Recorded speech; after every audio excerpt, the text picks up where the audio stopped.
Donc le docteur Latour. Muchos de vosotros ya me conocéis, soy el doctor Latour. Je suis le papa de l'éthiothérapie. Soy el papá de la etioterapia. Un enfantement qui n'a pas été douloureux, Un parto que no ha sido doloroso, mais qui a nécessité quand même pas mal de temps. pero que ha necesitado bastante tiempo. Je suis dentiste de formation Soy dentista de formación, et j'ai fait pas mal de chirurgie. he hecho mucha cirugía Et à un moment donné, j'ai travaillé sur les rapports entre l'occlusion, la manière de serrer les dents, y en un momento dado estuve trabajando sobre la oclusión, es decir, la forma en que se cierra, se aprieta los dientes et les problèmes psychologiques. y los problemas psicológicos. Parce que dans mon travail, je me suis aperçu Porque en mi trabajo me di cuenta que beaucoup d'équilibrations psychologiques que muchas equilibraciones psicológicas se font à partir de l'équilibre occlusal. se hacen a partir de este equilibrio oclusal. Vous savez que quand on est en colère, Sabes que cuando estamos rabiosos, por ejemplo, on serre les dents, uno aprieta los dientes ce qui permet d'équilibrer toute une gestion de la colère. y eso permite equilibrar toda una gestión de la rabia. Donc je suis ici très très heureux Estoy aquí muy feliz parce que grâce à Javier et à Isabelle, porque gracias a Javier e Isabel on a créé l'école d'éthiothérapie en Espagne hemos creado la Escuela de Etioterapia en España et il y a une promotion très nombreuse d'élèves y hay una promoción con muchos alumnos qui finissent leur formation de première année ce week-end. que acaban la formación de primer año este fin de semana. Et donc la question qui est toujours posée, c'est comment ça marche? Y la pregunta que siempre se me hace es ¿cómo funciona esto? Pourquoi on utilise l'éthiothérapie? ¿Por qué se utiliza la etioterapia? Et bien sûr, on va essayer de mettre en évidence, de faire connaître Y vamos a intentar dar a conocer cette technique de soins, esta técnica de tratamiento, qui est une technique qui transcende un tout petit peu que es una técnica que trasciende un poquito les différentes approches thérapeutiques qui étaient envisagées jusque-là. los diferentes enfoques terapéuticas que teníamos hasta ahora. Que ce soit les thérapeutiques subtiles, comme l'acupuncture, Ya bien sea las terapéuticas sutiles como la acupuntura, les psychothérapies, las psicoterapias, ou que ce soit d'autres types de thérapies, les thérapies manuelles, o que sean otros tipos de terapias como las terapias manuales, ou même toutes les approches qui sont des approches qui peuvent être chirurgicales, o cualquier otro tipo de enfoque, ya bien sea quirúrgico, chimiques, químico, et on va essayer d'approcher une manière de regarder les choses de façon transcendante. y vamos a intentar acercarnos a todos estos temas de forma trascendente. Est-ce que vous connaissez ce terme transcendant? ¿Conocéis este término de trascendente? On l'emploie régulièrement, Se utiliza frecuentemente, mais je vais vous le préciser. pero yo lo voy a concretar. C'est une manière d'envisager les choses Es una forma de considerar las cosas de façon verticale, de forma vertical, de l'envisager en englobant toutes les réalités auxquelles on a affaire.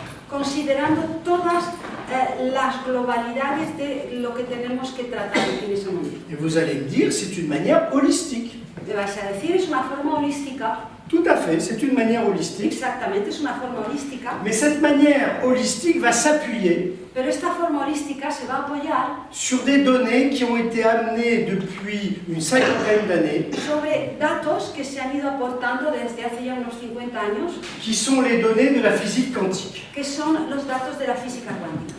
Et avant de démarrer, Y antes de empezar, je voudrais poser la question, c'est à quoi s'adresse-t-on quand on est thérapeute? yo quería preguntar a qué nos dirigimos, cuando uno es terapeuta. À qui s'adresse-t-on? ¿A quién? En fait, on s'adresse à la personne. Nos dirigimos a la persona.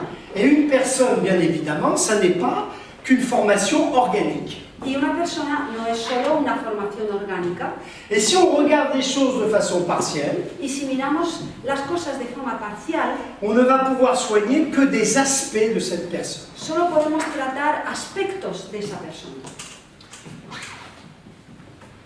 Notre guérison, nuestra sanación, si je peux me permettre d'appeler ça notre guérison, si puedo utilizar esa palabra de sanación, elle appartient à une cohérence pertenece a una coherencia profonde profunda entre l'esprit entre el espíritu et le corps. y el cuerpo. Les grands anciens en parlaient déjà depuis longtemps, Los antiguos hablaban de esto desde hace mucho tiempo et au XVIIe siècle, on formait nos jeunes y en el siglo XVII se formaba a la juventud en leur demandant d'avoir un esprit sain y se les pedía que tuvieran un espíritu sano dans un corps sain. en un cuerpo sano. Le problème, c'est que cet esprit sain, comment fait-il pour donner son côté sain au corps? El problema es cómo este espíritu sano le da esa posibilidad al cuerpo de estar sano. Et donc toutes les thérapeutiques Y todas las terapéuticas ont eu un mode d'approche particulier han tenido una forma de enfocar el problema qui específica s'intéressait soit à l'aspect subtil et psychologique, que se interesaba o bien al aspecto sutil y psicológico soit à l'aspect structurel du corps. o bien al aspecto estructural del cuerpo. Et en fait, c'est sur cet aspect profond d'holistique Y es precisamente sobre este aspecto profundo, holístico, que l'éthiothérapie a été construite. es sobre ese aspecto que la electroterapia se construyó. Mais elle a été construite Pero se construyó parce qu'on a changé notre regard sur ce qu'est la matière. porque nuestra forma de considerar la materia ha cambiado. La matière, on sait que c'est quelque chose de constitué. Sabemos que la materia es algo constituido, La matière vivante, c'est une matière constituée qui est animée de mouvements. la materia viva está animada de movimiento Et cette matière animée de mouvements y esta materia animada de movimiento permet l'adaptation da la posibilidad au de que monde haya extérieur adaptación al mundo externo et permet aussi l'évolution y también da la posibilidad de la evolución. entre un tout petit enfant Entre un niñito pequeño et nous tous ici. y nosotros aquí Il y a toute une évolution, existe una evolución, une compréhension de ce qu'est la vie, una comprensión de lo que es la vida et donc une évolution de la conscience. y por ahí una evolución de la conciencia. Et en regardant la matière d'une autre manière, Al mirar a la materia de otra forma, je vais essayer de vous faire toucher du doigt le fait os voy a intentar a que veamos el hecho de que la conscience appartient à nos personnes, que la conciencia pertenece a nuestras personas, mais aussi à chacune de nos cellules. pero también pertenece a cada una de nuestras células. Et donc si on guérit, Entonces, si nos sanamos, c'est qu'on a guéri la conscience globale de nos personnes, es que hemos sanado la conciencia global de nuestras personas mais qu'on n'a pas pu le faire sans prendre conscience au niveau de chacune de nos cellules. y eso no ha podido hacerse si no ha sido a través de la conciencia individual de cada célula. Mais comment l'expliquer? Pero ¿cómo explicarnos? Et donc, longtemps je me suis posé la question, Desde hace tiempo me he preguntado, l'éthiothérapie existe depuis une trentaine d'années, la electroterapia existe desde hacía 30 años et en fait, sur le plan pédagogique, y a nivel pedagógico, cela ne fait que 2 ou 3 ans solo hace 2 o 3 años que j'ai établi mes conférences ou mes communications que yo he establecido mis comunicaciones, mis conferencias, en mettant en évidence poniendo en evidencia ce changement de regard. este cambio de perspectiva. Et je l'appelle le changement de paradigme. Y yo le llamo el cambio de paradigma. Qu'est-ce que c'est qu'un paradigme? ¿Qué es un paradigma? Un paradigme, c'est une loi, Es una ley, c'est une réalité una realidad objective objetiva qui ne peut pas être démontrée. que no puede ser demostrada. Et en changeant les paradigmes, Y al cambiar los paradigmas, on va pouvoir parler vamos a poder hablar d'un monde qui est très particulier, mais que l'on approche avec vraiment, j'allais dire, délicatesse et difficulté. de un mundo muy específico, pero al que nos acercamos con muchísima delicadeza y dificultad. C'est le monde de la physique quantique. Es el mundo de la física cuántica. Donc on va partir sur ces 3 paradigmes Vamos a empezar sobre estos 3 paradigmas. On va en regarder l'implication au niveau de la technique elle-même. Vamos a mirar qué implicación tienen a nivel de la técnica. Et puis je sais que parmi vous, il y a des thérapeutes, Sé que aquí hay muchos qu'ils terapeutas, soient médecins, thérapeutes manuels, médicos, terapeutas manuales, psychologues. psicólogos. Et en fait, je vais finalement me soumettre à vos questions techniques Y después al final me podéis preguntar vuestras preguntas técnicas pour essayer de vous apporter des réponses à ces questions qui sont des questions techniques. para poder aportar alguna respuesta a ello. Donc, quels sont ces changements de paradigme? ¿Cuáles son estos cambios de paradigma? La première chose Lo primero, qui est démontrée sur le plan de la physique quantique, que está demostrado a nivel de la física alors moi cuántica. je vais écrire en français, parce que vous avez dû remarquer que je ne parle pas l'espagnol. Y voy a escribir en francés porque igual habéis notado que no hablo español. Mais la première chose que je vais dire, Y lo primero que voy a decir c'est que tout le monde, es le que monde entier, todo el mundo, l'univers, el universo, n'est que vibration. es solo vibración. Le monde est ondulatoire. El mundo es ondulatorio. Tout est fait d'ondes. Todo está compuesto de ondas. Ça aussi. Ça vous étonne. Esto también nos sorprende, Parce que si on s'y appuie dessus, on peut s'appuyer dessus. porque te puedes apoyar sobre la Si on s'appuyait sur une onde, on ne pourrait pas. sobre una onda, no podrías apoyar. Eh bien, tout est ondulatoire. Pues todo es Et ondulatorio. la physique quantique le démontre. Y la física cuántica te lo demuestra. L'espace intersidéral, El espacio intersideral, au même titre que la matière constituée, igual que la materia constituida, c'est de l'onde. es onda. Une onde qui en rencontre avec la matière déjà existante Una onda que al encontrarse con la materia que ya existe, devient vibratoire. se hace vibratorio. C'est la même chose dans notre langage courant, ondulatoire ou vibratoire. En nuestro hablar corriente, ondulatorio y vibratorio es lo mismo.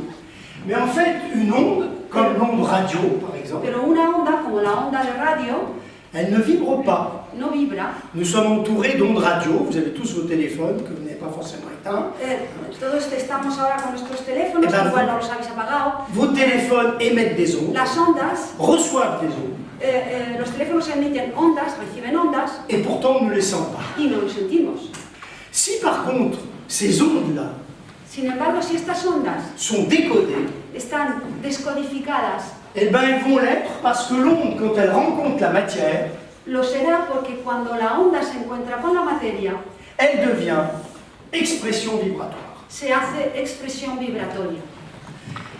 Ces vibrations-là, Estas vibraciones, qu'elles soient d'un monde quantique ou d'un monde subquantique, ya bien sean de un mundo cuántico o de un mundo subcuántico, ça va être géré esto va a ser manejado comme le monde quantique, c'est-à-dire de façon fréquentielle. como el mundo cuántico, es decir, de forma frecuencial. Une fréquence, on écrit L, Una frecuencia se describe N et ça va être géré de façon fréquentielle. y se va a ser manejado de forma frecuencial. Cette vibration et cette gestion fréquentielle Esta vibración, esta gestión frecuencial va permettre de modeler la forme. va a dar posibilidad a modelar la forma. Nous sommes constitués d'une forme, Somos constituidos de una nous sommes forma, constitués de matière objective, de materia objetiva, alors que l'onde, elle n'est pas objective. sin embargo la onda no es Et objetiva. pourtant, tout est ondulatoire. Sin embargo todo es ondulatorio. Et donc, je vais vous expliquer une chose. Entonces os voy a explicar una cosa. C'est que si notre corps, Es que si nuestro cuerpo, mais cette table, ce verre, esta mesa, este vaso, ont une forme visible, tienen una forma visible, c'est parce que la constitution atomique de la matière es porque la constitución atómica de la materia a été stabilisée. ha sido estabilizada, Les atomes se sont réunis de façon cristalline. los átomos se han reunido de forma cristalina Et cette constitution, cette stabilisation de la vibration y esta estabilización de la vibración va permettre l'émergence de la forme. va a permitir la emergencia de la forma. Mais nos atomes, Pero nuestros átomos aquí, Vous savez comment c'est fait un atome? ¿sabes cómo es? Il y a un noyau, Tiene un núcleo et puis il y a des électrons qui y tournent tiene autour. electrones que dan vueltas alrededor. Et ça n'est pas parce que la matière est constituée Y no por el hecho de que la materia ya esté constituida, que les atomes ont perdu leur constitution. no por ello los átomos han perdido su propia constitución. Ça veut dire que notre matière formée, Quiere decir que nuestra materia elle formada est constamment animée d'un mouvement vibratoire. está constantemente animada por un movimiento Et c'est vibratorio. ce mouvement vibratoire-là Y es este movimiento vibratorio qui va servir à stabiliser que va a servir para estabilizar l'information. la información. Est-ce que ça va jusque-là? ¿Vais bien hasta ahora? Donc, premier paradigme, Primer paradigma. tout est ondulatoire. Todo es ondulatorio. Deuxième paradigme, Segundo paradigma. tout est fréquentiel. Todo es C'est géré frecuencial. de façon fréquentielle. Todo está manejado de forma frecuencial. Et le troisième paradigme, Tercer paradigma. c'est géré dans les trois états de la Está matière. manejado en los tres estados de la materia. Et nous allons dérouler ces trois états. Y vamos a considerar estos tres estados. Et vous allez voir que ces trois états, Vais a ver que estos tres estados, du fait que toute la matière est vibratoire, por el hecho de que toda la materia es vibratoria, ces trois états vont avoir des expressions différentes. estos tres estados van a tener expresiones diferentes. Il y a une différence fondamentale entre notre manière de penser Hay una diferencia fundamental entre nuestra La forma pensée. de pensar et puis notre réalité physique. y nuestra realidad física.